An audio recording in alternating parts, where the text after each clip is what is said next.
বন্ধুরা কেমন আছো? আজ আমরা যেটি নিয়ে আলোচনা করছি সেটি হচ্ছে নবম ও দশম শ্রেণীর বাংলা সাহিত্যের একটি প্রবন্ধ, যার নাম হচ্ছে জীবনে শিল্পের স্থান। রচনা করেছেন এস ওয়াজেদ আলী। আমরা পরবর্তী ভিডিওগুলোতে পাঠ পরিচিতি সম্পর্কে জানবো, আমরা প্রবন্ধটিতে কী কী তোমাদেরকে বলার চেষ্টা করা হয়েছে সেটি সম্পর্কে জানবো এবং সবশেষে একটি সারমর্ম তোমাদের দেব। প্রত্যেকটি ভিডিও দেখার জন্য তোমাদের প্রতি অনুরোধ রইল। এই ভিডিওটিতে মূলত আমরা এস ওয়াজেদ আলী সম্পর্কে কিছু তথ্য জেনে নিব, যেটি কিনা তোমাদের পরীক্ষায় আসতে পারে এবং তোমাদের বাস্তব জীবনেও তোমাদের জন্য জানা অনেক বেশি দরকার। আসো এস ওয়াজেদ আলী সম্পর্কে একটু আমরা জেনে আসি। এস ওয়াজেদ আলী জন্মগ্রহণ করেন 1890 সালের 4 সেপ্টেম্বর। তিনি শ্রীরামপুরস্থ বরজাতপুর গ্রামে জন্মগ্রহণ করেন।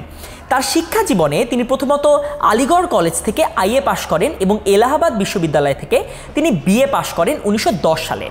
তিনি কেমব্রিজ বিশ্ববিদ্যালয় থেকে বারেট ল অর্জন করেন 1915 সালে। ঠিক আছে, 1915 সালে তিনি কি করেন? বারেট ল ডিগ্রিতে অর্জন করেন। এই সালগুলো তোমাদের অবশ্যই মনে রাখতে হবে, 1910, 1915। আমরা এখানে এস ওয়াজেদ আলীর একটি ছবিও দিয়েছি, যেন তোমরা তার সম্পর্কে যে তথ্যগুলো পড়ার সময় যেন তাকে একটু ভিজুয়ালাইজ করতে পারো। তার উল্লেখযোগ্য গ্রন্থের ভিতরে রয়েছে জীবনের শিল্প, প্রাচ্য প্রতীচ্য, গুলদস্তা, বাদশাহী গল্প, গল্পের মজলিস, পশ্চিম ভারত। তার বিশেষ যে পদগুলো রয়েছে তার ভিতরে তিনি কলকাতার প্রেসিডেন্সি ম্যাজিস্ট্রেট ছিলেন 1923 সালে এবং বঙ্গীয় মুসলিম সাহিত্য সমিতির সভাপতি ছিলেন 1925 সালে। এই দুটি সালও তোমাদেরকে অবশ্যই মনে রাখতে হবে।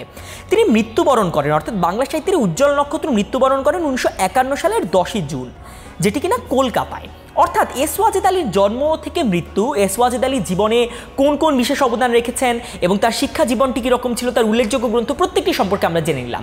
পরের ভিডিওগুলোতে পাঠ পরিচিতি এবং প্রবন্ধটিতে তিনি কি বলার চেষ্টা করেছেন সেটি সম্পর্কে আমরা জানব।